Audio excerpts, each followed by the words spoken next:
Hi, welcome to the third installment of the MUD Parcel Reading Series for 2022. The series is a video companion to the MUD Proposal online journal and archive, which is currently in its 7th edition. The MUD is updated annually and features poets and projects that are international in scope and often multidisciplinary in focus. So I'm Pat Clifford. I'm a poet and social worker and the producer of the series. And my co-editor, Aryanil Mukherjee, is here as our host and discussant. And we are joined today by Susan Schultz. Susan joins us from Hawaii.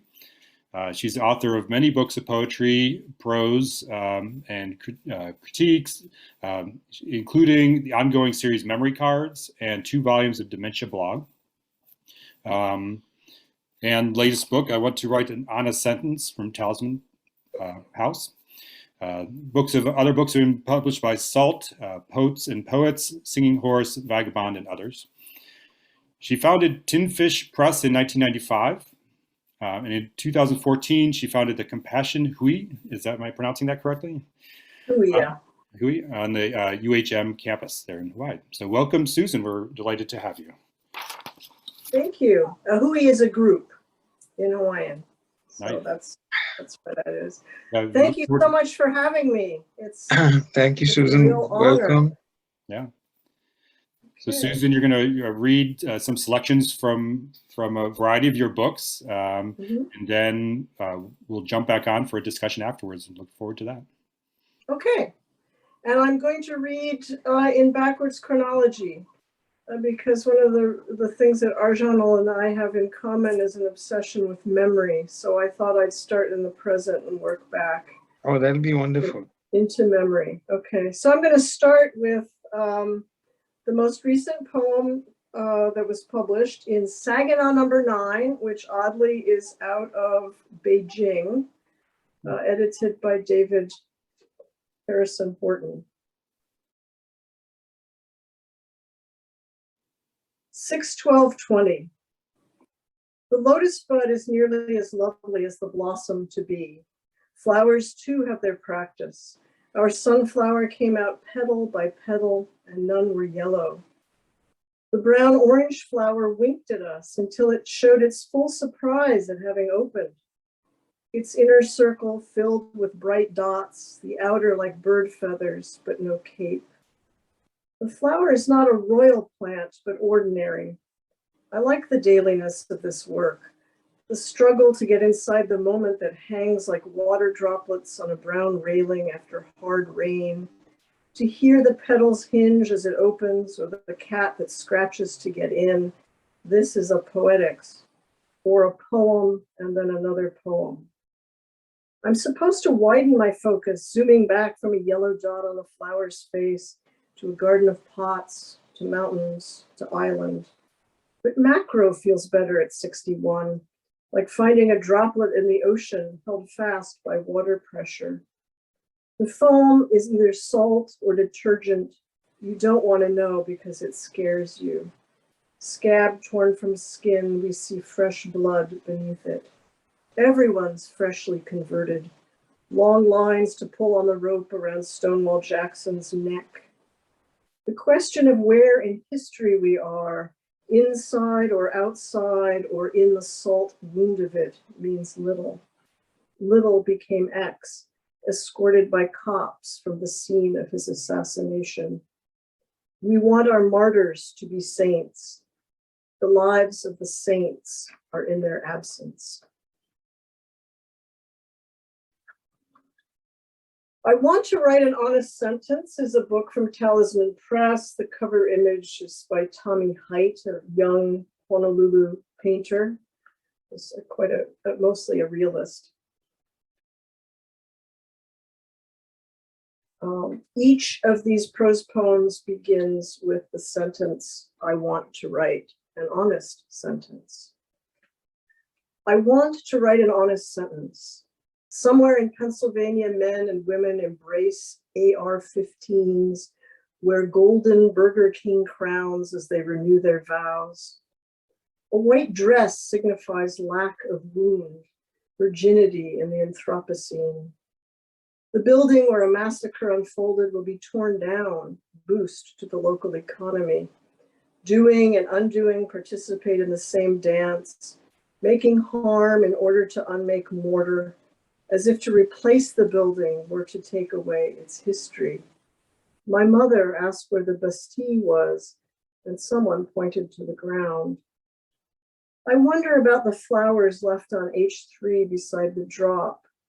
When a woman at the retirement home said none of the windows opened, another, an English woman with a French name, muttered, "They don't want us killing ourselves." Her name means flower. I saw a young woman on the shoulder at that spot, his eyes broken, but I can't read words written on the pole in black marker. To wound is to make blossom. The exit from an AR-15 is the size of an orange. I take this gun to be my legally wedded spouse. I take it in my bed and perform erotic feats, nuzzling it as it warms to my touch. The spawn of my gun will have trigger finger and a perpetually open mouth. It will suck my teat until I run out of magazines, then point its tiny head at me and explode. What a sicko. March 1st, 2018.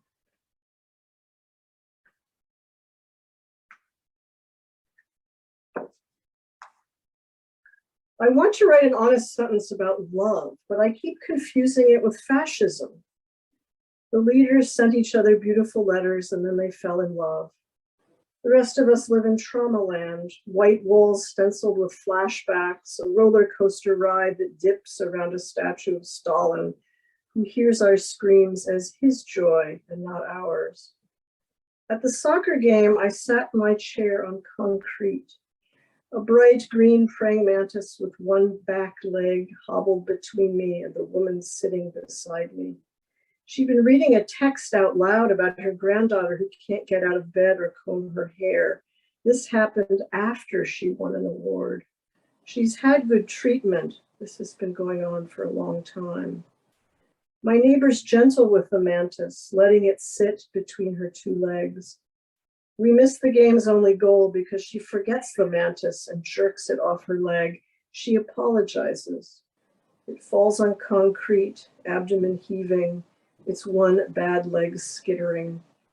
It hugs a metal chair support. Her grandson is a missionary in Africa. The game ends. The mantis is dying. Her friend finds a leaf of appropriate size and they cajole mantis onto leaf. Friend carries mantis to the grass beneath the tree. It'll be more comfortable on the ground in the shade. Walking to the car, I see the man beside the bicycle who'd been talking loudly about dog sleds. The blizzard is coming, he said on a hot day when the trades had stopped. There's a golf cart beside him now. My dog sleeps under her blanket on days like this. When I put my cereal bowl down, she comes out to drink. October 2nd, 2018. From the memory card series, Simone Weil series, which means the first sentence of each prose poem is lifted from Simone Weil, ostensibly at random, though not always. And again, the cover is by Tommy Height. We have these dumpsters everywhere. And one of my favorite moments was this book, with this book was I gave it to the guy who drives the dumpsters around. And the next day he came back and he said, "Oh, it's poetry."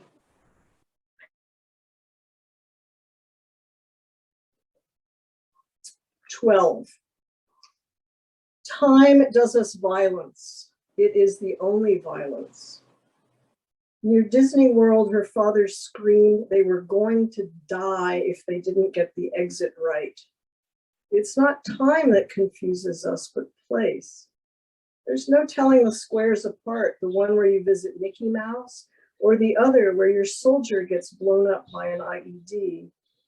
Mickey lives in a safe house on the perimeter. Children rush to him as if he were the Pope in velvet slippers, gently touching the hems of his costume. But her father walks the kingdom's streets, knowing each house hides a man with a gun. Memory is a protectorate he left long ago. When she says she wants to write about this, he asks why. To save our family, she says. It's a small world, after all. May 8th, 2016.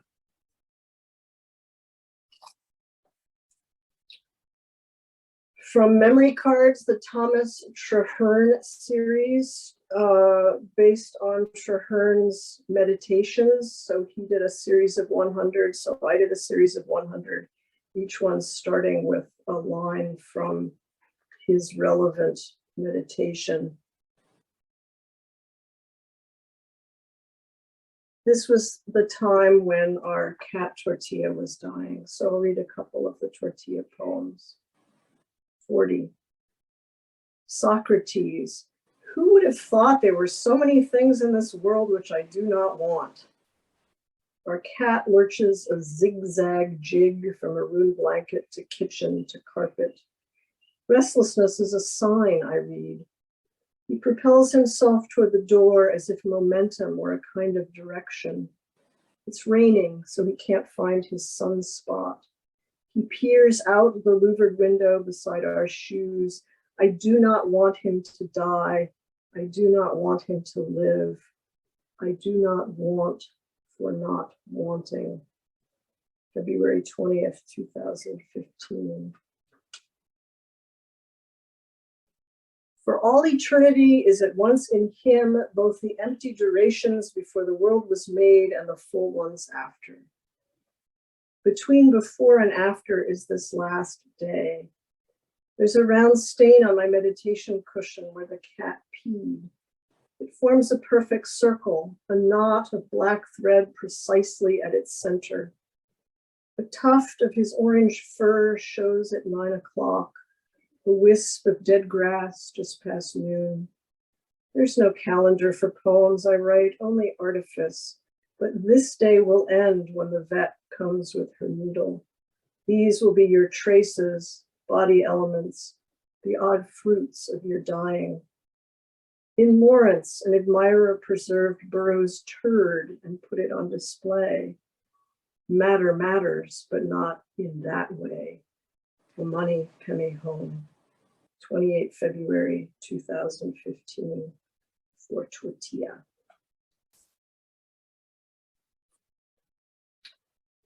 This little book of memory cards was based on quotations from Dogen. It starts with a poem that I was forced to write because Norman Fisher wanted to place a bet with me about baseball. He's a Giants fan, I'm a Cardinals fan, and his team won, so I had to write a poem about baseball, which I did. Based on Dogen, but I'm not going to read that one because the Giants are playing the Cardinals right in the other room where my son is now, and I don't want to jinx anybody. There is a world of sentient beings in fire. He approaches from the basketball courts across the parking lot, calls out to us. What are your names, he asks, his right hand stuck out. Just the first, I won't remember the last. His shirt as open as his eyes. We shake his hand, offer up our names. I turn to see him kneeling in the parking lot behind me, forehead to the asphalt, singing to Jesus. Ecstasy, Glenn suggests, or meth. Bipolar, says Bryant. Assign them a name, his wide open eyes. We see every day what we fail to notice.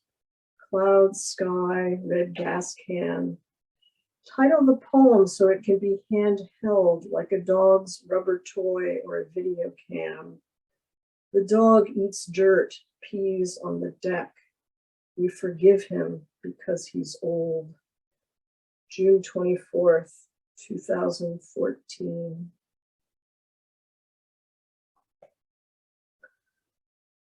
Between my two dementia blog books, or in their midst, I wrote Memory Cards 2010 through 2011 series, which was published by Singing Horse Press. Thank you, Paul Naylor.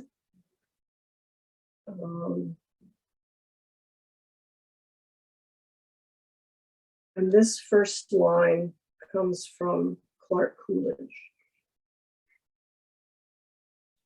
Is the heart of poetry a stillness? At the telephone's other end, I'm here, and then she's not. Just shut up and listen, Jimmy Stewart yells on her television. Have you eaten, Mom? How's the weather? Are you there, Mom? I love you, Mom. I love you, Mom. I'll call back soon. April 26, 2011. She died that June. So this was late in her life when she had lost language. Okay, so now I'll finish by reading little bits from the 2 dementia blog books, which actually started on blogs, but I thought it kind of wonderful that as you read a blog, it goes backwards in time so that when you read an effect, you haven't encountered the cause yet. And it's confusing, and I thought that was very appropriate to writing about dementia, where you're perpetually confronted with something that doesn't make sense. Or if you're the person with dementia, I think even more difficult.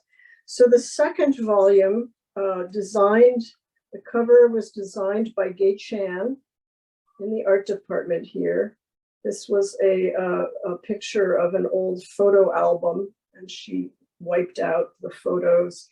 In the back is a memory box.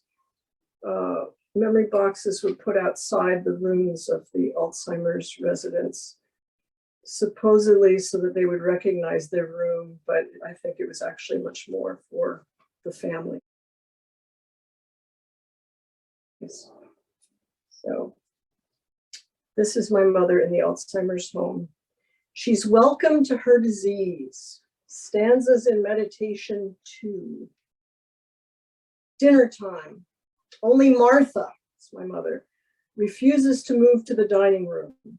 She watches Leonardo DiCaprio promise the Irish vote to the sheriff. She will not move.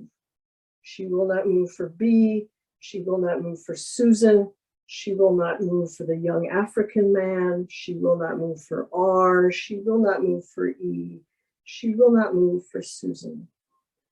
Susan and Martha sit in the television room. Martha wants her to go away. Martha waves her arm when anyone comes near. Leave Martha alone. She will come later, or she will not come at all. R tells E to tell Susan to leave the room.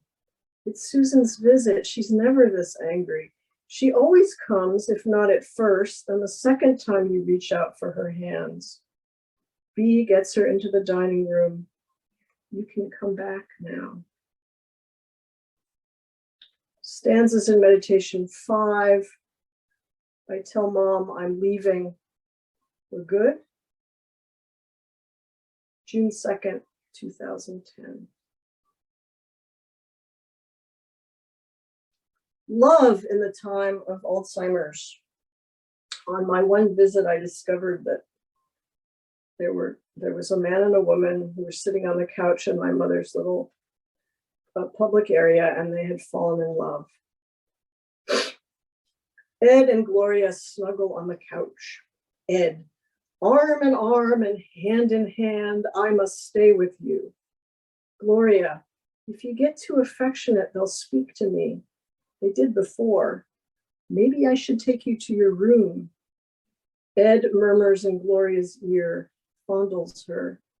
Gloria, we're in a public place. You're very special to me. Can I take you to your room so you can lie down? That might help. Ed, holds her hand and arm. It's you, you're my babe, you're the one. No one can take you. Gloria, no one's going to take you away from me. Ed, I have the right to love you. Gloria, are you married? Are you sure you're not married? Ed, I would know. Gloria, one of the ladies said you were married. Ed, then ask her.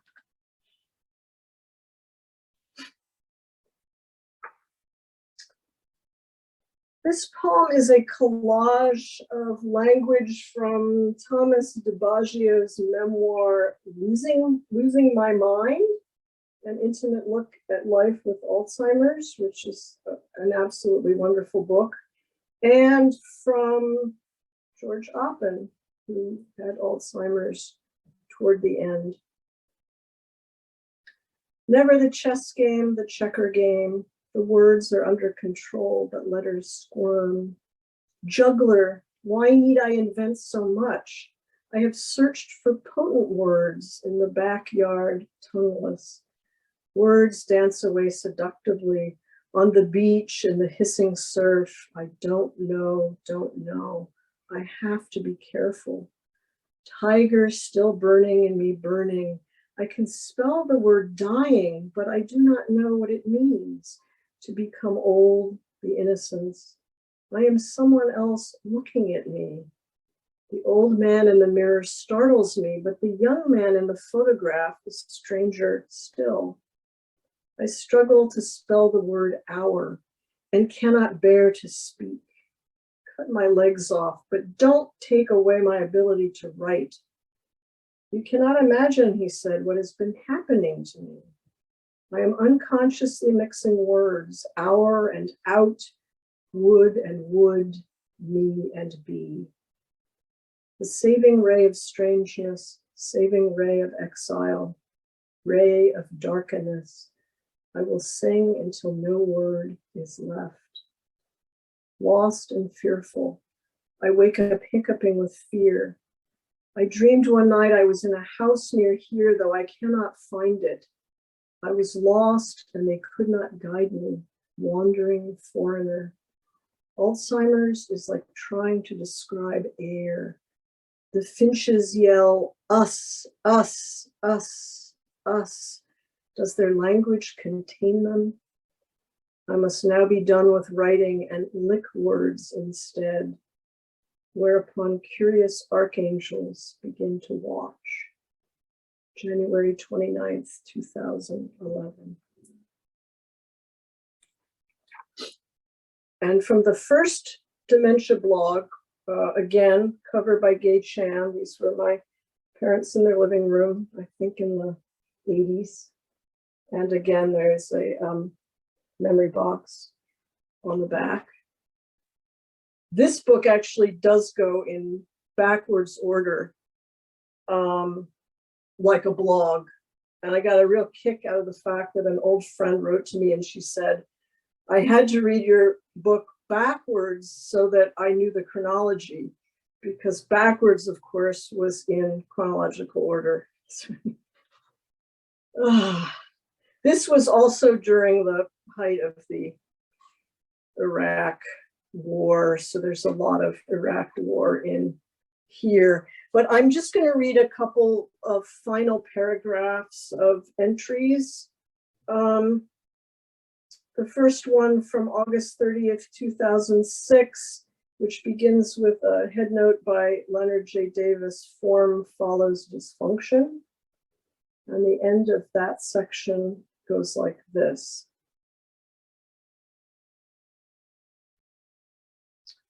We can call her demented, though that is not who she is. I can say she has identities, but not one that governs her tongue. I can say she's still my mother, but cannot say how she bore me because my amnesia preceded me as hers will follow her. She wanders like a wireless link, room to room, dusk to deeper dusk. The musk of the old folds over her like a mask she cannot see for wearing it. Out is the word we think of next. Out of her mind, if not ours. Out of sight, out of it, offline. Posted by Susan at 5:34 p.m., 0 comments. And finally, at the end of a section, this was very late in her ability to call me on the phone or say much.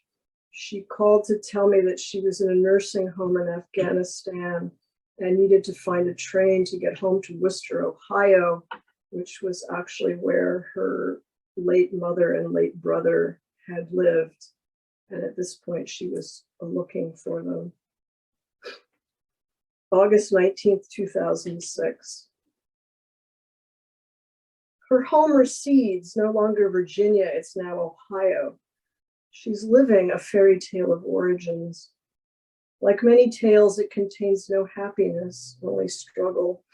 Gretel has no Hansel now. Her house is bound to be eaten soon. If the house contains her mother, she too will be gone. What once was sugar is now ruin. Once. I'm not nostalgic because I'm unhappy, I tell Bryant. A demented nostalgia misplaced upon the future past, her childhood within her present projected. I really need to take grammar, but I don't have the time, my student says. Posted by Susan at 11:04 a.m. No comments. Thank you. Thank you. Thank you so much. I mean, what an engaging reading. It's really, yeah, we were off screen and muted, but like I often wanted to like laugh out loud or Good. it's like, it was just very moving, very engaging. I think it's just your powers of observation, your practice of observation, and care that you take with the details is just really mind-blowing. So. Yeah, thank you, Pat, for using the word moving, because I was reading the Dementia Blog Volume 2 today once again in the morning, and at one point, I just by usual American habit said to myself that this is so powerful, and then no, I'm not going to use the word powerful anymore. It is a deeply moving poem, and in fact, everything that you read, and especially the Dementia Blog Volume 2 book, which Pat and I were discussing actually a couple of days back, Susan, and let's go back to that discussion of ours, Pat. We were discussing maybe even if we do not make any effort to read that book as a book of poetry, it might have many other values, right? And Pat, remember, like Yeah. So I teach social work, community practice social work, and part of the abilities that we're trying to get our students to build their muscle in is that ability to observe and to suspend judgment and to really kind of be aware of what's going on and to kind of think intentionally about that. And it's like, and to me, it's not only it's in a field that a lot of the students work in, so it would be topically very relevant, but also the practice, I think, would be something that's really lacking. So this would be a good model for, to me, it's a great model for that. Mm-hmm. And, I would like to add to that, but I was thinking just today morning that someone who's taking a course in, let's say, geriatric nursing, a book like this might be of immense value. The journaling part of it, even if that person is just, is just blocked out by poetry, there's still a lot more. Yeah, don't tell them it's poetry. It's like, can I get your point? Well, not everyone. They'll laugh out loud when you talked about the person who's collecting the dumpsters, and it's like, oh, great, thanks. It's like, it is and it isn't poetry. One thing I've discovered many things in doing that project, but one of them was that, this probably would be put under the term experimental writing for what that's worth. But I suddenly realized this is where experimental writing is actual pure realism. Yeah, and, absolutely. And so its place is, and that's why the stanzas in meditation, because Stein's stanzas in meditation are absolutely wonderful. And when I was sitting there in the Alzheimer's home, listening to people speak and trying to note it down, I was like, oh my God, this is stanzas in meditation. So there is that kind of give and take between the high experimental literature and the fact that, oh my God, this is actually what people are saying. Well, then your work, like bringing, text from, pure realism, is like these are notes from the care workers. They're, logs of phone calls, screening tools, like bringing those into the work. Yeah. Then there was the stanzas in medication where you like bring the medicine and the different effects and counter effects in there, bringing that into the work. So it's all kind of brought in. You just got to my what was supposed to be my first comment or question. I mean, I don't have any questions, Susan, because this is a book which is so moving that conducting a critical review is virtually impossible, and I did not make any attempt. That I imagine, let's say, someone is offering, some professor like you of literature is offering a first class to a graduate school, trying to give them a good example of a postmodern text and everything that a true postmodern text attempts, the textual experiments, the variants and the modalities of all the things you could do with a text possibly. This book, Dementia Blog, both books, Volume 1 and Volume 2, for me would really qualify as one of the richest texts that I found, because there is so much you do with the text, creative response, commenting about other people's work, then the DiBaggio open poem, which you just read, which is an arrangement poem, referring to phone calls, conversations. But the difference is, which you just mentioned, and I have been thinking about it too, that all this is very organic. It is such an organic, it's probably an experimental poem, but it is so organic and so natural, and it is about the mother, from whose organs we were born, where we grew up. So what can be more organic than that? So that was that has been my persistent kind of thought all along. And I think it reminded me a little bit of the when I discovered that postmodern writing, when you put it in a place like Hawaii, is not free verbal play at all. It's actually historically produced, often destructively. So just as Alzheimer's it's a destructive disease that releases a lot of poetry. So, post-colonialism or colonialism is another one of these kind of emergencies out of which language comes, forms.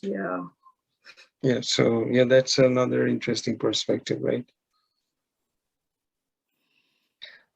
So the other thing, I was thinking about, there are so many, so many parts of the text that we could refer to, but just one particular section towards the end, where you were discussing, you're doing an informal sort of personal review of Susan Howe's book, This, That. Okay. This, That, and Albert Seijo's, That, This, from New Directions. And I will quote you, and here you quote Susan Howe. You write, if I were writing the review of Susan Howe's book, this is from page 100 of Dementia Blog Volume 2. 100? Okay. Yeah. Okay. And that's the third paragraph. I've got it. Yeah, got it.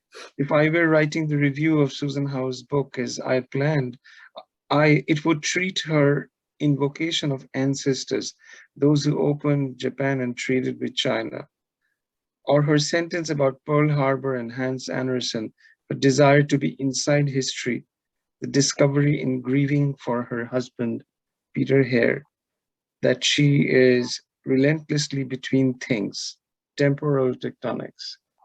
And then you probably quote her there from that book. Somewhere I read the relations between sounds and objects, feelings and thoughts developed by association.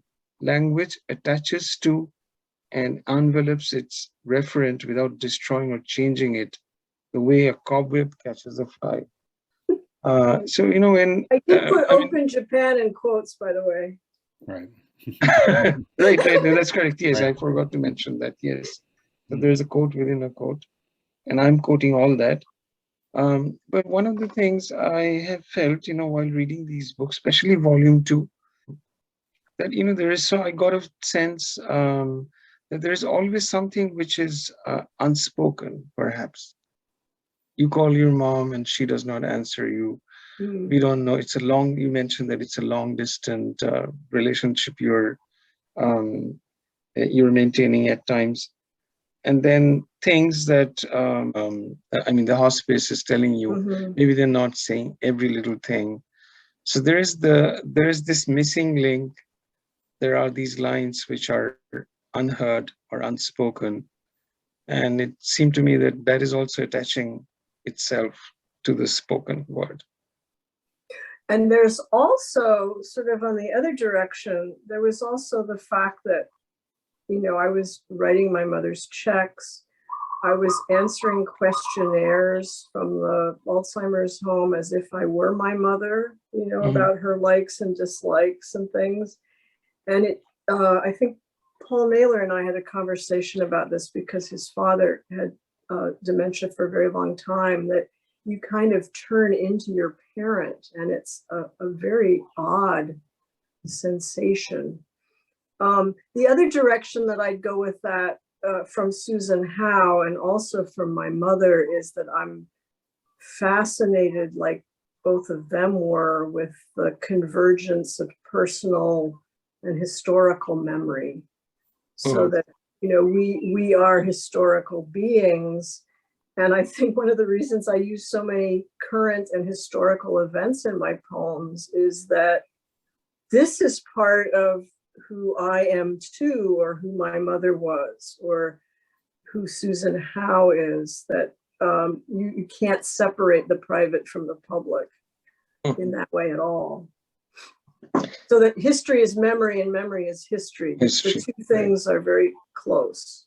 Maybe one traps the other one like a spider. Like a spider, right?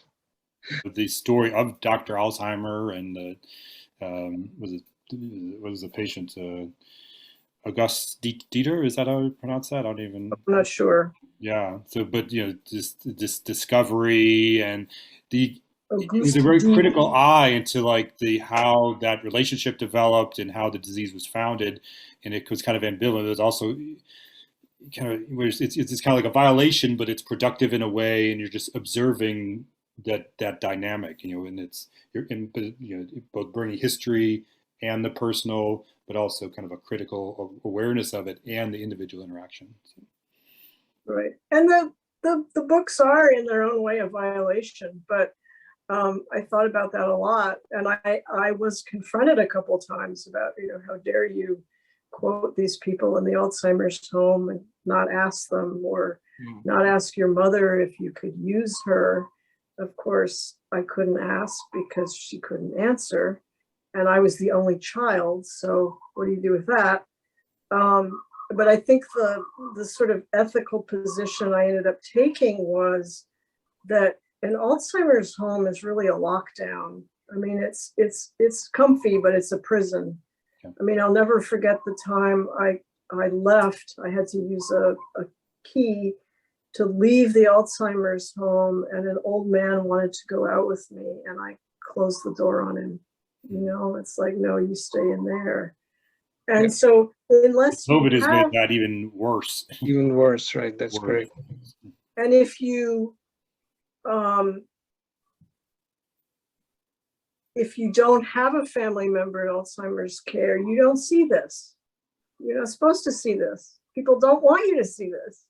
And so that was my counter to it's a violation was, well, you know, I'm also trying to open up something that is another kind of a violation of human beings.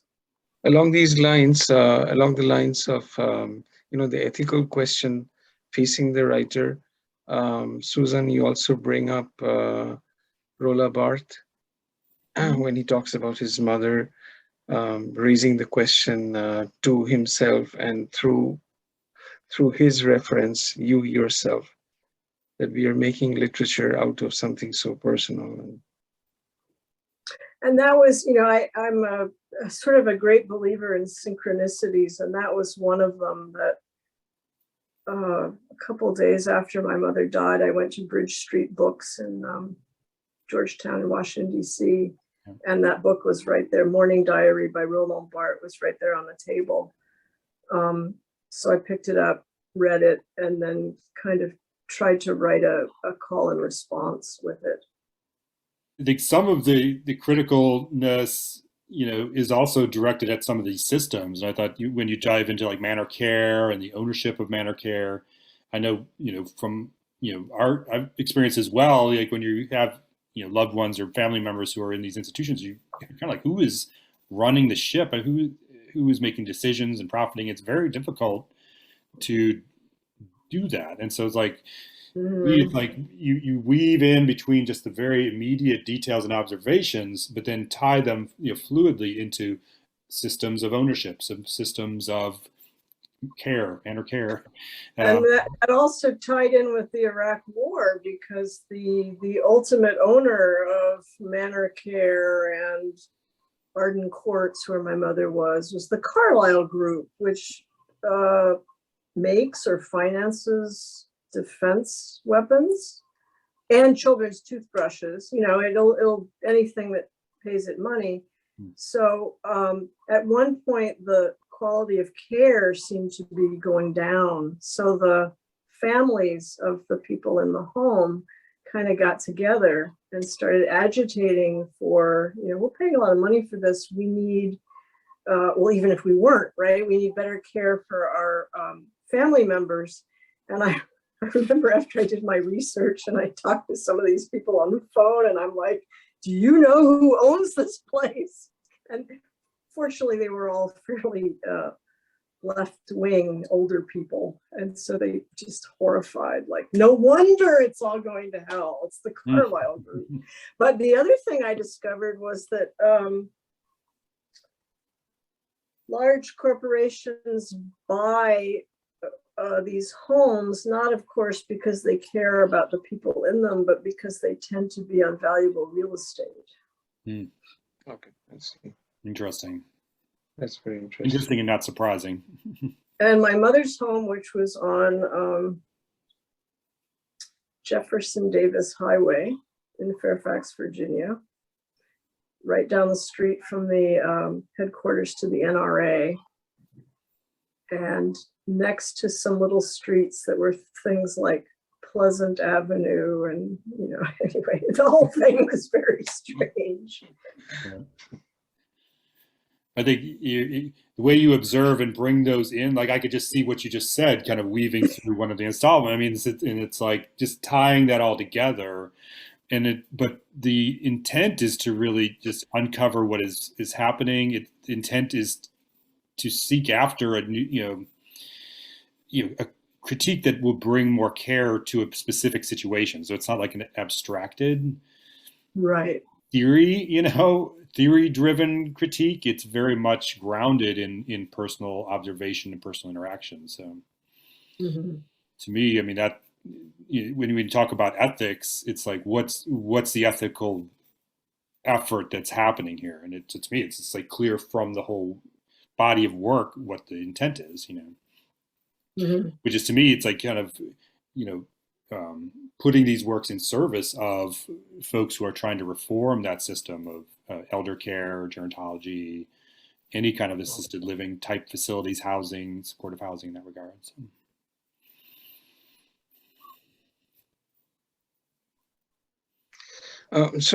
Coming back to Susan, Dementia Blog Volume 1, on the cover, where you have an old photograph of your parents. Your dad's photo is kind of blurred. So was that an artistic operation, or did it actually? Yeah, he died in 1992. So when I wrote the book, he was already gone. And the decision was made by Gay Chan, who did the cover. She said, Susan, bring me a box of old photos. So I got all the old photos I could find and gave it to her. And it was from that box that she chose this photo of my parents. I think she expressed some concern that the fact that his hand was so clear and that he was holding her hand was a little sentimental or something. And I'm like, oh no, don't worry about that. It's perfectly fine. But so my mother was blurring out with the Alzheimer's, and my father was a much more sort of ghostly presence on that cover. Right. I was wondering whether, that was whether Guy Chan actually worked on the image and blurred him out, or Oh, I see. Okay. Yeah, no, she did a lot of doctoring of old photos. That was part of her method for a long time. Okay. And also the way she took the old photos here and blurred them out. Which you mentioned, yeah. So yeah, I was very grateful to her for doing those covers. One other thing I would like to say in the end, why I was perhaps a little more moved than maybe Pat when I read Dementia Block 2 was because, and which I might have shared with you, because of my own personal memories of my mother, who became demented the last 2 years of her life. She fell in the kitchen and had a stroke and was paralyzed and demented. Initially, the dementia didn't show up, but gradually it began to occur. And very reverse of your Dementia Blog Volume 1 cover, she had forgotten of my father's death, because my dad passed away 1 year before she had her stroke. And that was a traumatic death because he was run over by a taxi cab right in front of their home. And my mom had completely forgotten his death. And he would often look for him and would tell the nurse.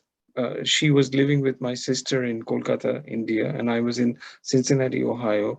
And my sister would say that she talks to the nurse and sometimes, tries to quieten her. She says, "Shh, don't you hear him snoring in the next room?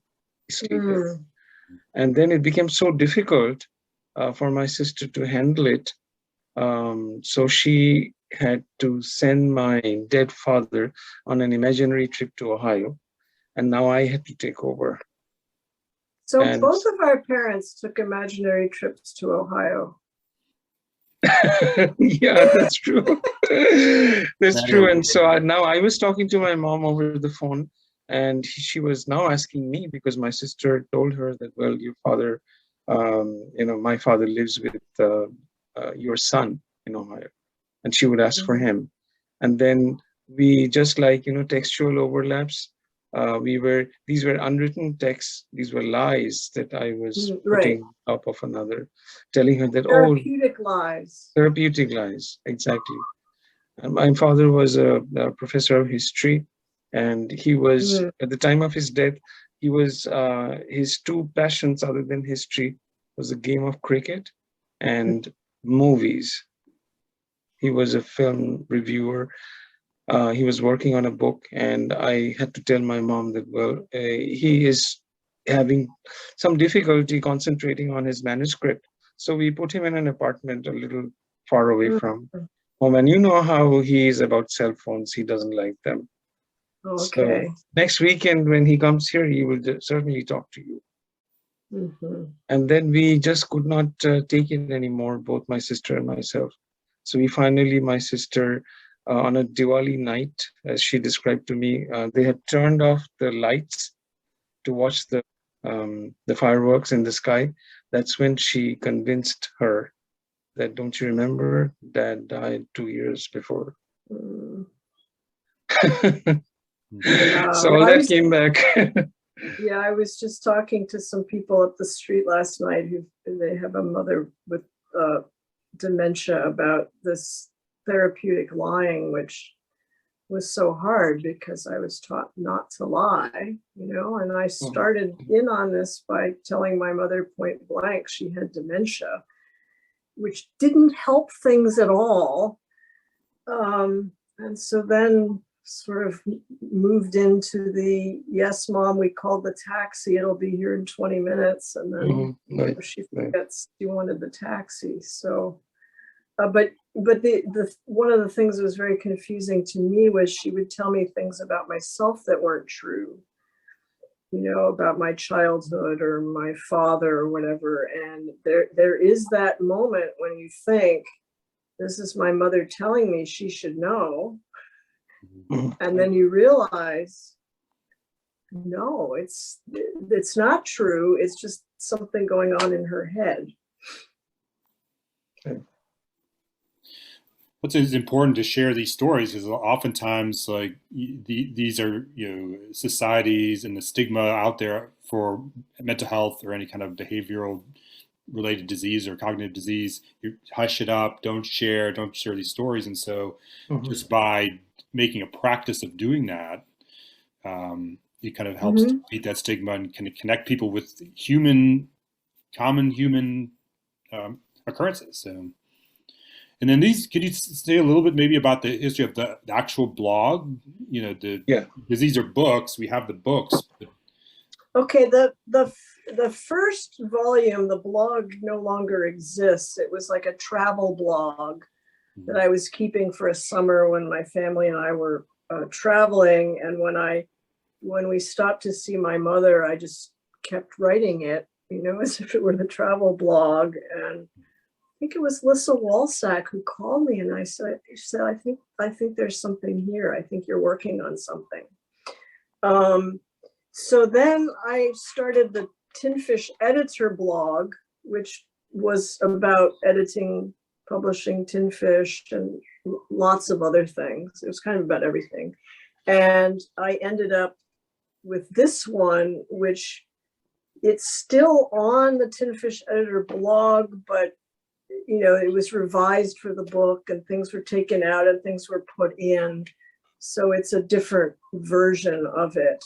But I still keep a blog. I think I'm the last human on the planet. Last blog. You were one of the first and one of the last. I mean, to me, it's great because it's an archive.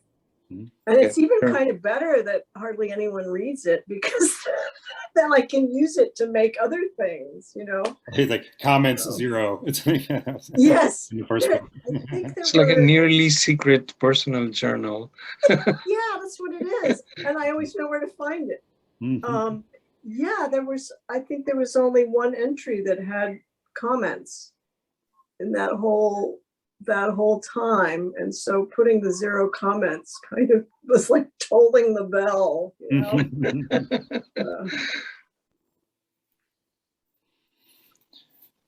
Another thing I liked was about the blog form that I used only in the first one, was that I guess it's every month or so you get this little archive of what you did the last month. And so what it does is it it gives you like the first line of what you wrote. So things like previous posts, August 31st, 2006, she looks good, calm, friend. August 30th, 2006, form follows dysfunction. Ooh.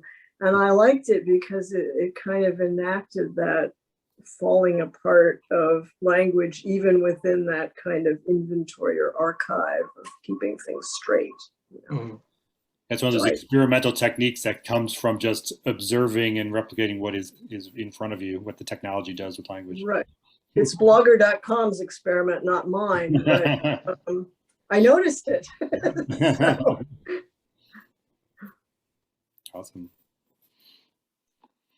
We really will be posting this on the CoreOb website, and hopefully we can direct folks to your work, your blog, and some of your other Sure, we will. Yes. Oh, I did. You mentioned the Compassion Hui. Did you want to say a little bit about this? Briefly about what that is, and why you set it up and what it accomplishes. And now that I'm retired, it's probably a little less of a thing. Although it came back to life recently. It was about the fact that my university had no student death protocol. So when a student died, no one was told. They had no suicide prevention that one could see. And the mental health, the counseling center didn't really announce itself as a resource. And so I had a student who witnessed a death on campus in 2014, and I started up the Hui at that point just to lobby for, look, when there's a tragedy on campus, the faculty needs to know. We're like the first responders, and so does everybody else. So one thing we did together was we did a memorial service. I think it was in 2016 for people who had died that year. It only happened once. Many institutions have institutionalized this annual thing. We did it to try to get that to happen, but it didn't. So, and more recently, I got involved in trying to have the community informed that a student had died in the dorm. So they wrote 10 days later to say that the only reason they were telling us the student died was that basically his mother asked them to tell us, which anyway, so there's still work to do, Well, it's like, again, it's like these issues that are taboo and people are made uncomfortable by them, so they just don't want to deal with it. And so it's right. Not human, it's not responsible, but to me, it's another example of like being, assertive and bringing folks together. This work of memory and memorializing, it's like when you have a loss, it's important to have the community come together if you're trying to kind of grapple with the trauma, grapple with moving on, grapple with the meaning that is being made around that. To do that in isolation is nearly impossible. And our culture is so atomized in that way. And so, very much so. These means, whether it be a blog or whatever, in our power to bring folks together around that, I think is the work we all need to be doing. So. And it does help create community, even though it's around a terrible loss. It makes absolutely. people aware of each other. Yeah. All right. Well, thank you so much for having me. I very much enjoyed this. Thank you, Susan. Thank you for coming. It's nice to come to Ohio once in a while. Sure, absolutely. A virtual journey to Ohio, you just accomplished it. Right. It wasn't. We've virtually gone to Hawaii, which is even better. It's like thank you. Thanks to our listeners, and thanks to everyone who is connecting with our reading series, our MUD Parcel Reading Series. I invite you back to our next installment in a month or so. Thanks. Thank you.